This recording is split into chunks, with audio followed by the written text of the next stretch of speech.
د عمران خان د جیل نه پیغام سهیل خان افریدي ته رسیدلی دی چې دې پیرې یا ازادي او یا مرګ. سهیل خان افریدي نن د کوهاټ په جلسه کې ویلي دی چې یا به زو یا به مړه راځو او یا به ځان سره ازادي راوړو، یا به په کفن کې راځو او یا به ازادي او د غلامۍ د زنځیرونه دا به ماتو او د وخت ظالم او د جابر او د فرعون لبه په سترګو کې سترګې اچو.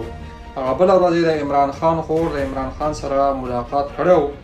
او د عمران خان خور ویلي چې عمران خان ماله داسې پیغامات راکړي دي چې دا به زه سهیل خان افریدي ته پرسنلي رسوم او به یوازې ورته وایم. هغه پیغام نن په کوهاټ جلسه کې سهیل خان افریدي وویل چې ماته د عمران خان پیغام را رسېدلی دی ازادي او یا مرګ، او دوی سره موږ دې پرې داسې کار کوو خو پوره قوم به راوځي. دا صرف اور صرف د پښتنو کار نه دی، صرف اور صرف د 50-60 یا د 80 یا د 1 لاک خلکو کار نه دی چې پوره قوم راوځي او د ظالم جابر او د فرعونیانو په سترګو کې سترګې واچوي. انشاءالله د عمران خان به هم د جیل نه آزاد شي او د دې ملک از ظالمان او جابران دا فرعونیان دا به هم د دې ملک نه تښتي. عمران خان زنده باد.